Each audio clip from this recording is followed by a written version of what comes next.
right, welcome back to our live Q&A session with our panelists, Kavita Jaisi, Andrew Patterson, and Jen Olmstead.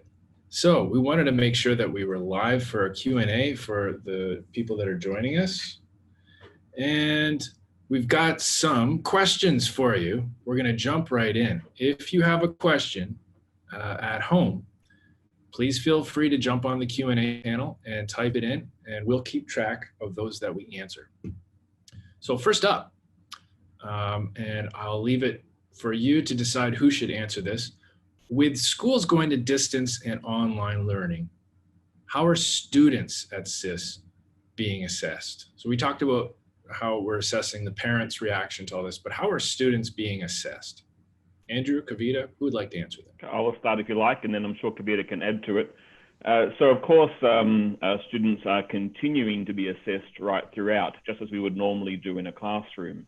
So every activity that a student does, everything they submit, every discussion they have in the online classroom, these are all ways that teachers evaluate and see how well students are learning, how effective the new teaching methods are, and how the teacher needs to adapt. Because quite often when you try something new, it doesn't work the first time, and that's normal in any kind of teaching or any kind of education. And so assessment gives us a way to check and see, have the students got it yet or not, or do we need to continue to teach in a different kind of way? So this will happen continuously in all kinds of different means. But then of course, still, at the end of the semester or the end of the year, we'll still have our end of year assessments also. They'll be done in different ways in some cases than normal, but we will still assess and make sure that we really know as a school, have the students learnt to our expectations, where are the gaps, and to make sure that students continue to move forward at the right pace, so that when we pick up teaching again live in the classroom, they'll be ready to seamlessly move into that and move forward from there. Okay. Kavita, would you like to add? Please. Yes. One of the first things we did as a group, SIS group of schools, is that we relooked at our assessment policy. So we had to adjust the kind of assessments that we give in the classroom so that it's not solely focused only on exams as a major component of the assessments, but the ongoing little assessments needs to be adjusted. Assessment styles needs to be adjusted too, because it's not easy to give an exam when you can't see the students, although there is an app available for us to do that. But online assessments students could also be marked based on a discussion question, a discussion forum, their involvement in providing ideas in certain brainstorming activities. And the style differs, and that also contributes to the students' overall grades later. So one of the main things we did at first was adjusting the assessment policy. Okay, thank you. And another question we have from the audience here, what if SIS is calling their distance learning program the new way of learning? Is there anything unique about the way SIS is tackling this? What's different about SIS's Singapore Agricultural Schools distance learning? Well, I'm not sure that I can say that it's unique, because I don't really know what every school around the world is doing. I imagine there are many different kinds of approaches, but we have tried to make sure we've got a balanced approach. So it may not suit every parent, but it will suit most parents, and it will get the job done. So this combination, I think, of the platform by which parents can interact and students can interact with the teacher asynchronously by giving assignments and students getting feedback from the teacher in that way, plus those videos, those pre-recorded videos that students can watch in their own time, and then plus the live Zoom calls for teachers to check understanding and to make sure students get it. I think that combination of those three elements is the core of our program. I'm sure many schools are doing that kind of thing as well, but I think that's a good, balanced, effective program to ensure learning continues at a solid pace and suits most students. Okay, thank you. I think, may I add? Yes, I think the edge that the CIS group has is that it's a group of schools. So we meet regularly every week to discuss what we're doing, how we can do better. So it's not just one school managing an online program. It's actually 7 schools managing an online program, and that's really powerful. I see. I see. So you've got the network effect in your favor in terms of learning. Yes. That's always valuable. We've got a parent here that says she has preschool children. Does it make sense for me to continue to keep sending them to school that's using distance learning? Isn't it better for me to send them when school starts again? I'm assuming regular traditional school starts again. Andrew? Yeah, I think, sure. I mean, I think it is very challenging in preschool, certainly to duplicate what we normally do in school at home, but we can still do a lot. And I think it's very important that if possible, parents stay engaged and keep their children engaged at school with the teacher. Because if they lose a month, 2 months, 3 months, 4 months of connection with the teacher and with the class, it's going to be much harder to reestablish that again once they come back. You know, you get into different kind of habits when you're at home and not having a focused program. And I think that it would not be in the student's best interest in most cases to suddenly pull out for a few months and then try and come back later. Because when they come back later, their peers and their cohort will have had 2 or 3 months of education, back and forward communication with the teacher, engagement in the class, exposed to more vocabulary, exposed to more discussions. But those that have missed out won't have that. And so I think that's going to create a difficulty when they resume class as normal. So I know it's hard for preschool parents because they have to be there with their child in many cases, and it's unavoidable at that age.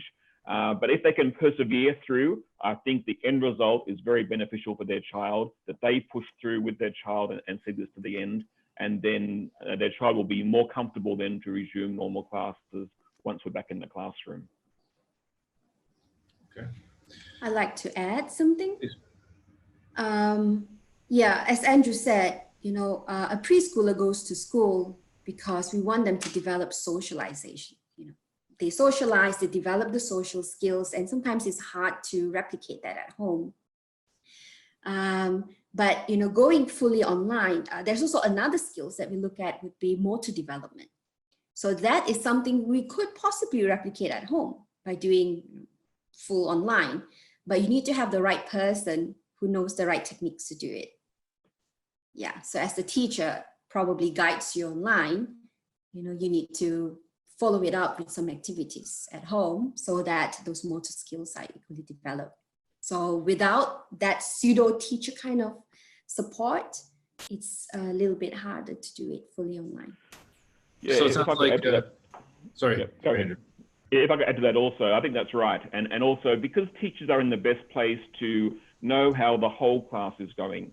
From the parent's point of view, you only see your child, but our teacher can see a range of children and know about how children are at that age and from historical reasons as well, historical background as well. And so the teacher can assess, are these students progressing at the right pace for that particular age level?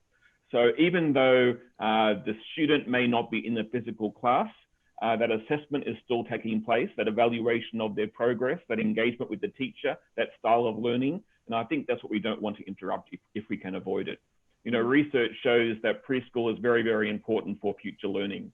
It's one of the most well-founded research that's out there, right? That proves that preschool is very important for the development of children's education. You can see it even in outcomes at primary 6, at secondary 4, at JC2 level, the impact of preschool. And so we don't really want to avoid cutting that out of the children's education. We know it's more difficult for parents, but I think it's certainly worth engaging in the long run. And the other thing I think to mention is that sometimes, even though you can't see the learning taking place, there is still different kinds of learning going on. The student is getting used to different kinds of activities that they're now doing at home with mum or dad or with a caregiver. They're using a device a little bit more in a positive way. There are different kinds of social and intellectual skills being developed quite quietly behind the scenes. So I think that is very powerful and a good reason to keep your children engaged in preschool. Well, I'd just like to add, as a non-academic, but a parent, I've found myself, on working holidays around the world where I've had my child, and I want to make sure that they're being productive, that they're learning something while they're spending their time throughout the day. And it's difficult to maintain that structure. I mean, I must say I try, but I often fail to be disciplined enough to add structure. And for want of an education system behind my efforts, it would be so nice to have not only an academic, but an academic keeping that structure aligned with traditional learning goals and outcomes. So yep. I can see the value there. We've got another question here. I guess this is more tactical. What advice can you give to parents who now need to help our children with online learning? What are some practical tips that we can give parents that are on the call? I could start that. Start off by providing the structure. I think routines are important. As parents, we'd like them to also engage with the schools to know what the school's plan is. So really know the timetable, when students need to be connected, go online, and when they need to study, because school circulars, school communication, the head teachers would have given them the advice from the start. Provide a nice environment, a conducive environment for the child to learn. That's also important. And as Andrew have said earlier, that if the parents are not able to monitor what the students are doing, provide them an environment where some level of monitoring can be done offline.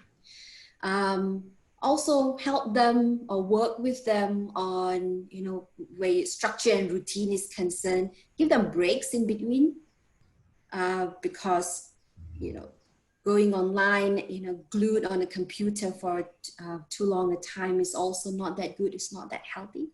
So, so those are the three. Anything from you, Andrew? Yeah, I think maybe to add to that, I would encourage parents not to get stressed out. It's okay not to do it perfectly. None of us are doing it perfectly right now. You know what I mean? And so I think if parents just do the best they can, arrange their household as they can, they don't need to take over school. They don't need to become the teacher. The teacher will still do that.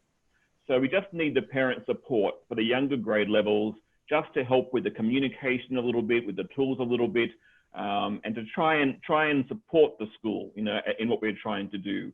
But we don't expect parents to take over for us and become their child's full-time tutor. That's not realistic, and we don't expect that. And so I think parents sometimes feel guilty that they can't help their children with the work. That's the teacher's job. It's the teacher's job to see whether or not the student understands or not, and to help the student to improve. We just need the parent to facilitate the communication only. So to drill down there, then what can we define? What is the parent's role at school? I know that we always expect and hope that parents are involved in education. I know I'm heavily involved in my son's education. How has that role changed? What's their role now during this potentially temporary period in time? I don't think the role has changed. They are the provider. They are there to support the child's learning. We hope that they are also involved in the other development of other skills on their children. So we want them to be available, working with the children and working with the school to make this successful. And I think that hasn't changed, whether whether we deliver education in school or we deliver education online. But the tasks involved has changed. I see. So it's fair to say that, a parent who's got a child in preschool or pre-K is used to having their child dropped off and they're out of their life while they go to work or they make the home. Mm-hmm. And now for that age group specifically, we're saying, well, we need you to be helping apply some of that structure and helping facilitate the guidance from the teacher as well as, you know, maintaining your role and building character and all the things parents are supposed to do at home anyway. Yeah. And if they're tending that garden properly, then we'll come out of this with everybody on track in terms of moving forward. Okay. So we've got some questions, additional questions. Do you think that with schools going online and higher involvement of parents, schools should give a discount on fees? Throw that hot potato out there. I think that's a very difficult question to answer on behalf of all schools, and many schools have different ways of handling that. So I'm not sure this is the right forum, Ryan, to answer that question. Okay, fair enough. How do you know your school's distance learning program is working? And I know we've covered checking in with parents and surveys, but how do you, what's the high level thought process in terms of, yes, I think we're doing a good job? How do you get there? Yeah, I mean, I think certainly from the teacher's point of view, what I mentioned before about assessment is very critical. And so we are, of course, grading students along the way, but we are also measuring the students' engagement. So we are checking every week to find out, are students logging in at the right time? Are they submitting their work? Are they doing the quality of work that we expect? And then we are troubleshooting with the parents directly if that's not happening. This is a wide range of students and a wide range of family situations. And so we are trying to work with parents to make sure that students remain engaged at the right level during distance learning. Because, you know, actually distance learning affects some students different to other students. So actually some students are doing better.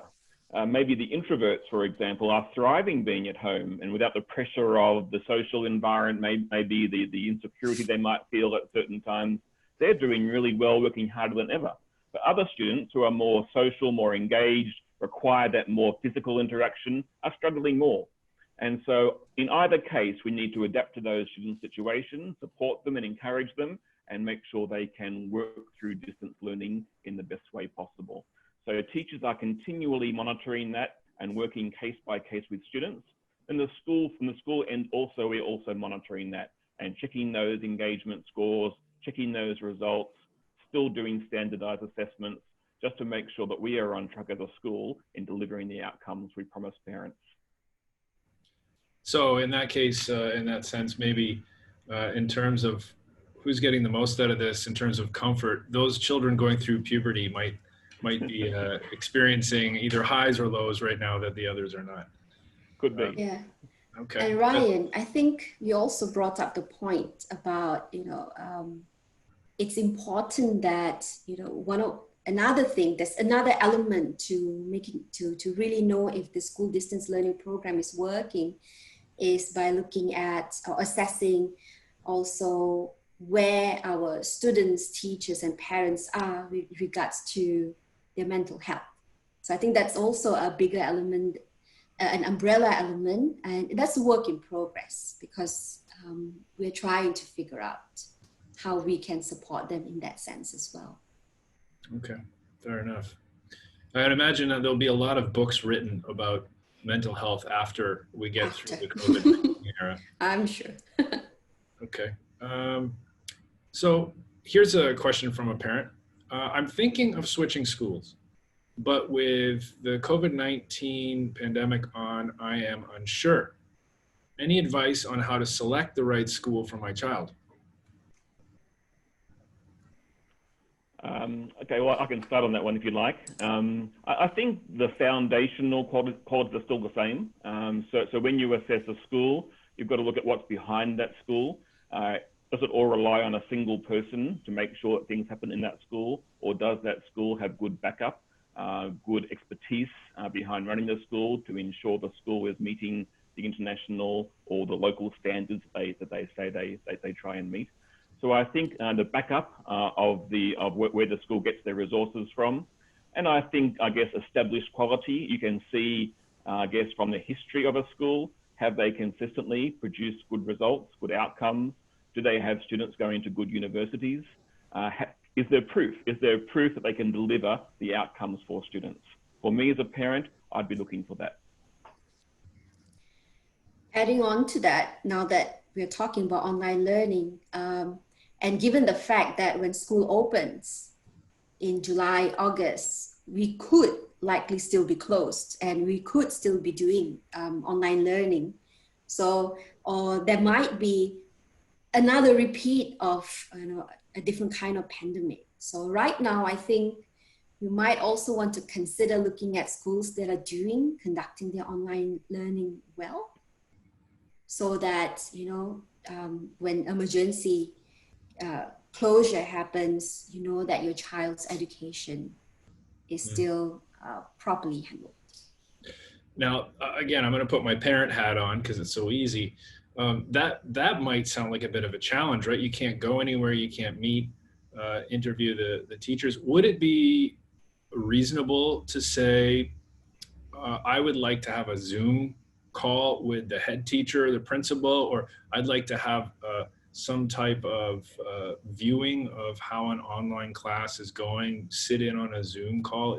Are those things realistic to ask for in searching for a new school?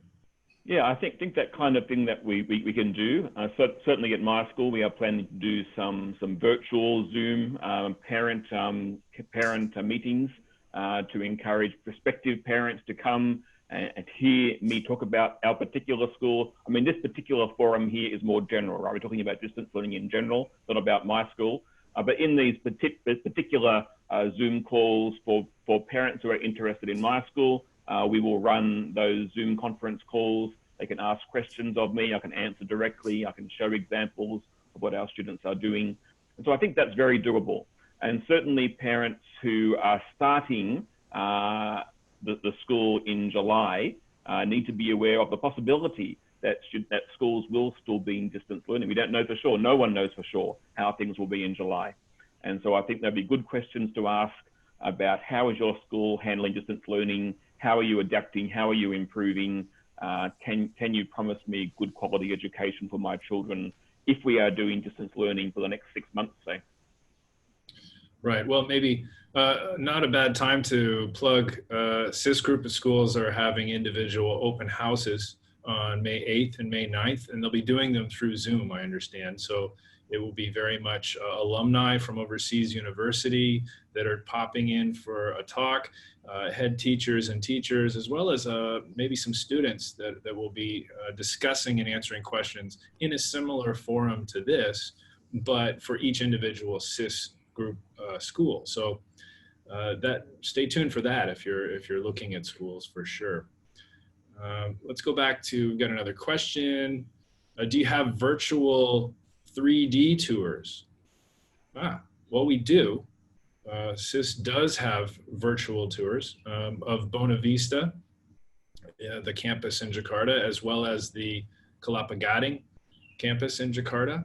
And I understand that they're adding more virtual tours, but if you want to take a quick virtual tour, I'll put that in the link below, as well as in the recorded version. So if you're interested in taking a virtual tour around the CIS school, you're more than welcome to take a run.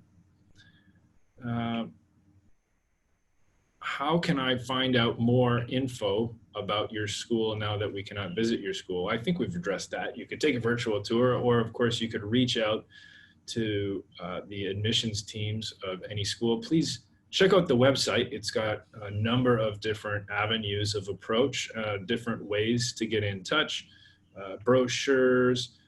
Most schools have videos. And again, there's the virtual tour for BV and Kelapa Gading, which are fairly large schools, but I think they give you a very good taste of the atmosphere in any of the CIS group schools. It's a bright, happy place with nice big clean white walls and a lot of facilities, a lot more laboratory facilities than I had in my school, I'll say that.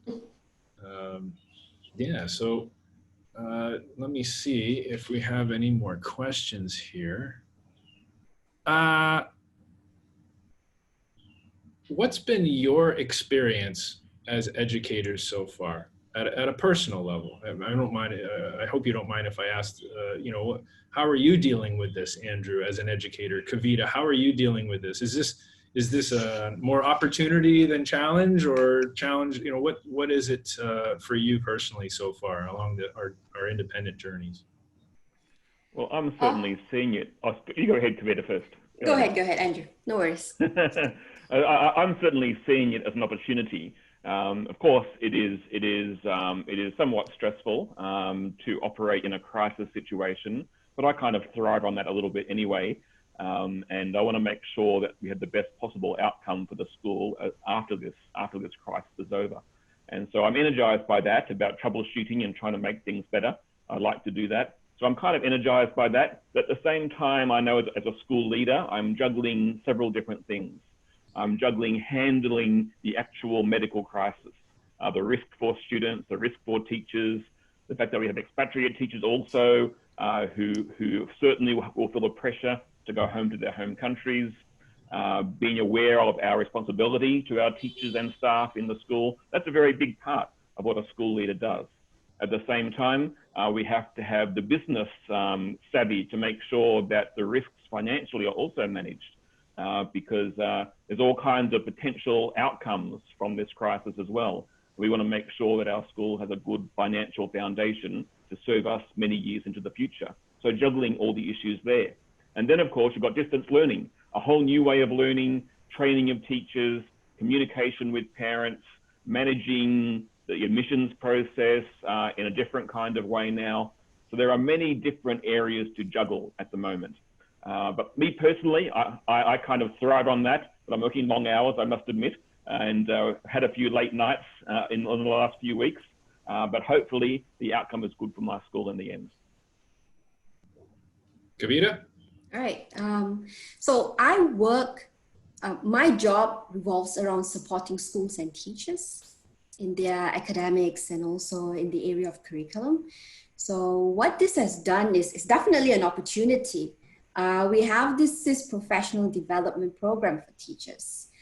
We started phase 1, and what online learning did is that it accelerated it to phase 2.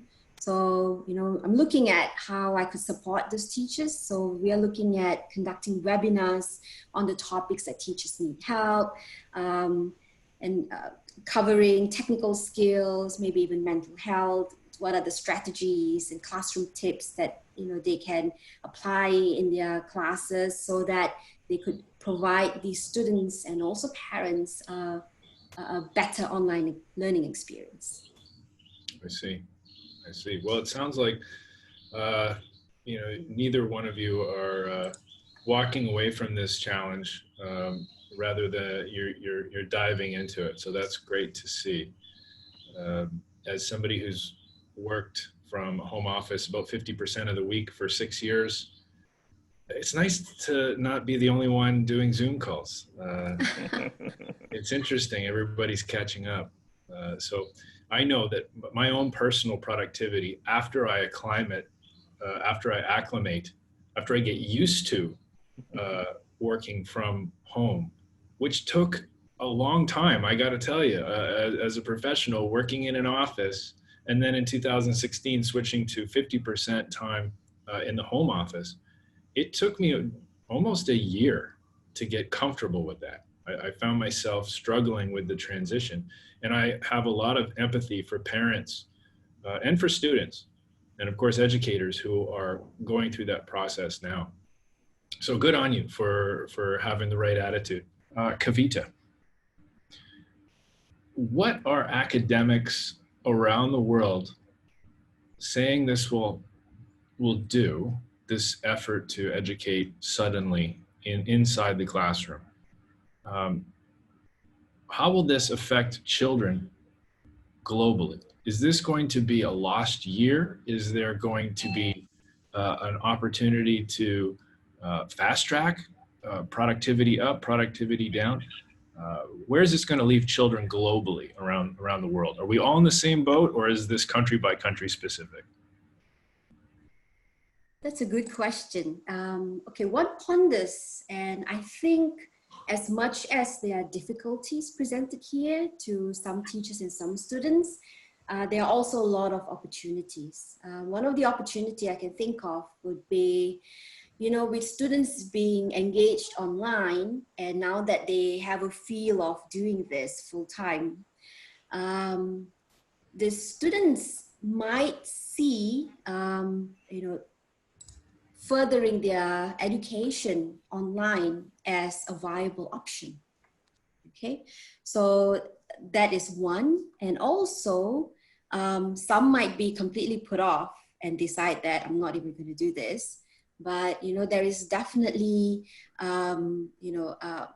a trend that we should be expecting, that students might see this as a viable option. So you might have students doing part-time studying, or taking a gap year, doing something else besides going to universities, yet studying, part-time as it goes. And that gives them opportunity to develop. One is through the academic, and also for them to get experience. They might be working part-time too, right? So those, might change their lifestyle a little bit, but I think it wouldn't change so much. But I definitely see online education to be, a choice of students in the future. I see. So I think it probably speaks to some of the concerns parents have around that, that it's unique to Indonesia, or it's unique to Singapore. But I think it's fair to say that every single school system in every single country is grappling with these challenges. So that's something to keep in mind. Andrew, we've got a question for you here. In terms of how online learning and the new way of learning at SIS, as it were, in terms of how this looks at the school, on our last webinar, we had a question for you about, how you are gauging parent satisfaction, student engagement with surveys. Is there any update to that? Is there any, I understand you're staying engaged with parents. Is there any change in the feedback, or which way is the wind blowing? Yeah, we've been trying to monitor feedback and improve week by week, because it is a very sudden change to the way our school operates. And there are big adjustments for parents to make, for students to make, and for the school to make as well. And so we're monitoring feedback very carefully, having many Zoom meetings like this with our teachers and leaders to work out how we need to tweak it one way or the other. So of course, a big concern, especially from parents of preschool and lower primary, is about the amount of work that parents have to do at their end in order to facilitate the learning taking place. So sometimes parents might be working themselves from home, or may not be able to be there all the time, when students have to log on for some reason. And so that challenge at the home level is very real for parents. And so we have to always think about the parent point of view and tweak our delivery to account for that. Okay, and what does that look like? I think we had a discussion earlier where you were telling us that one of the first findings from these surveys was that the initial rollout of class work online was too much. It was too much for working parents to handle with kids running around. So there was some adjustment there. Yeah, not necessarily too much, but maybe the mode didn't suit all parents. And so we've got some parents who would like to do, more synchronous face-to-face Zoom calls, and some who really can't cope with that because they haven't got the right number of devices or people who can help at home at that particular time. And so you've got these different groups of parents who have different concerns. So it's about trying to find the right balance for the whole community. And, as time has gone on, we've had some expatriate families leave and go home to their home countries. So maybe they're in different time zones now. So we have to also cater for them who can't always log in at the same time. And so it's those kinds of adjustments. So for example, a lot of parents are stressed about learning Chinese, learning Mandarin, because the parent themselves doesn't speak Mandarin. And so there's stress about helping their child do the Mandarin study at home. So we've adjusted our program a little bit, and we are focusing more on the oral now. So we're actually doing more Zoom calls for Chinese, and more focus on oral and less focus on writing. So this is relieving parents a little bit of that burden, and we'll just catch up on the writing side once we return to normal class.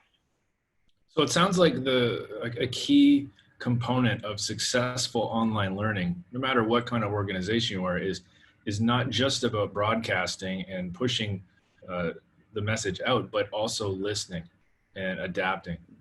Yeah, it's very important because there are various stakeholders involved and people with different positions and different needs.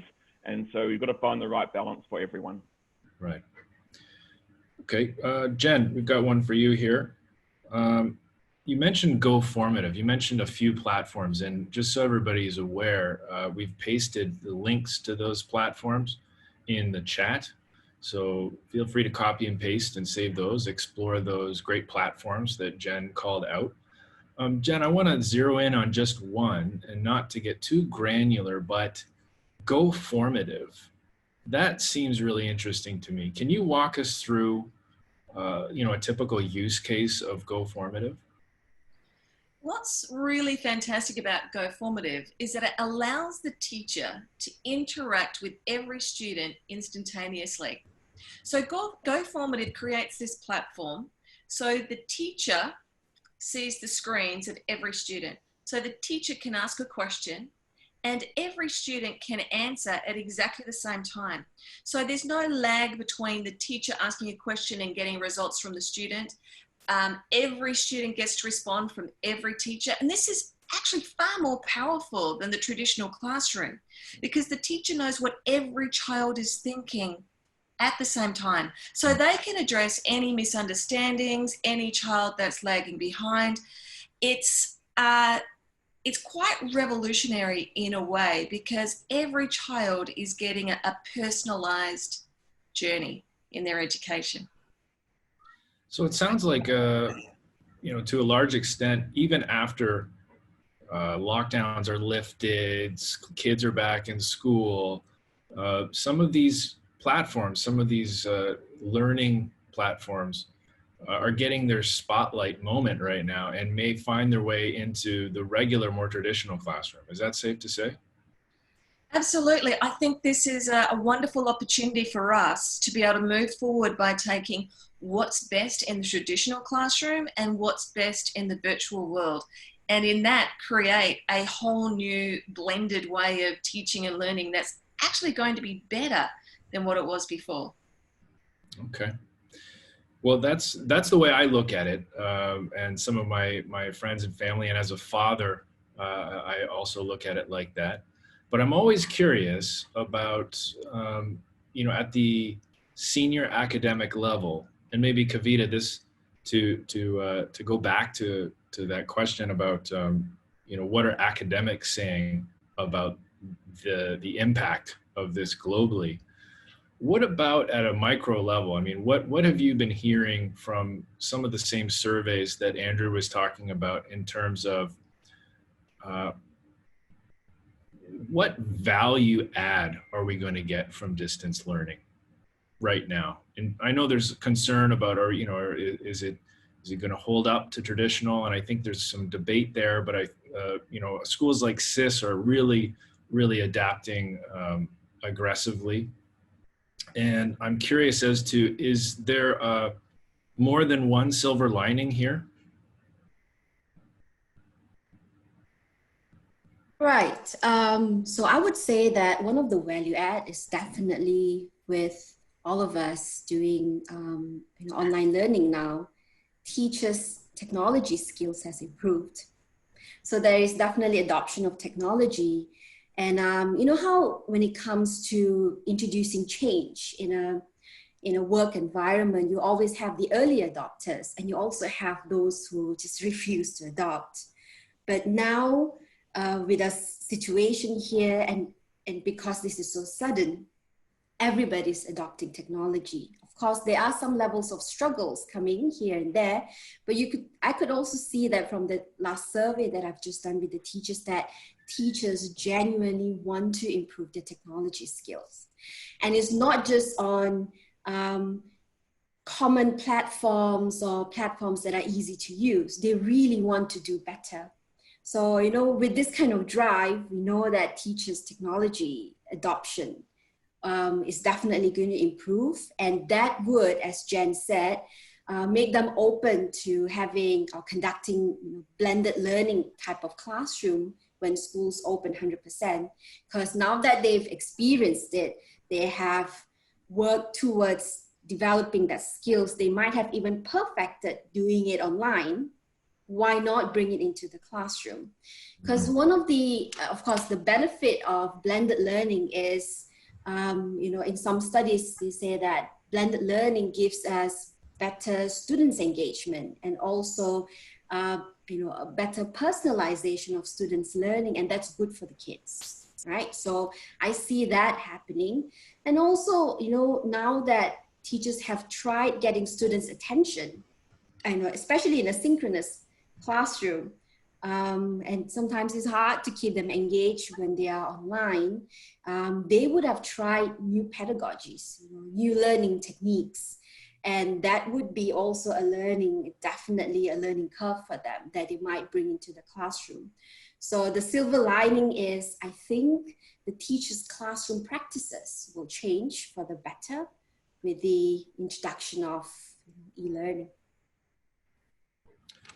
Okay, excellent. That's illustrative. I think, just to take that a step further in terms of digital disruption, we're living through it, I think, to a large extent, right? Educators, the education systems of the world were fairly quick to adopt computers, maybe even before they knew what to do with them. I know my grade 3 class didn't really know what to do with the computer. It was an Apple II, and it just sat at the back of the room. And if you were good, you got to go play word games on it. But it was, I think, the entire education system around the world maybe needed a little knock to jump in the pool rather than keep dipping their toe in terms of disruption. So, yeah. As a parent myself, I find that I'm more concerned most of the time about how this is affecting my child, but I'm also cognizant. I'm also very aware that it was probably overdue, this nudge into disruption. And disruption is always a transition, change is always a little bit uncomfortable. But it's nice to be working alongside people that obviously know how to use Zoom. We're obviously that technical savvy. I think everybody's becoming a professional. So last question for Andrew. How do you see this, given the nature of the surveys and you've got your finger on the pulse of what parents are saying? Where do you see this going? I mean, in terms of digital learning, not necessarily what governments are going to do with lockdowns and what have you, but let's assume that we're still in a distance learning scenario in September. Do you see vast amounts of change across all school systems, or do you believe that it's going to be iterative steps adding on to what we've learned so far? I think we'll continue to get better and better as time goes on. Just like any kind of learning, we are learning from our experience and adapting as we go. So the current way of learning in a school environment has existed for over 100 years. And so there's been many adaptations along the way. So right now, I've been saying to my parents here at my current school that teachers have a finely tuned sense of managing a classroom full of students. They can hear students out of the corner of their eye. They can see students over here. They can face the whiteboard and know what's going on behind them. They can kind of pick up the tone of a classroom. That's a skill that developed over many years. We'll continue to develop those same kinds of skills for distance learning as well. So we'll continue to adapt and improve. And I think that parents who are struggling right now, we will find that things will get easier for them if we continue doing this for longer. Okay, thanks for that, Andrew. And Kavita and Jen, thanks again for your time. And for everybody that joined us today, we really appreciate the questions. And we hope that we're taking learning so far into consideration. We won't make this webinar too long. So we're gonna conclude now. And I hope you all enjoy the rest of your Saturday.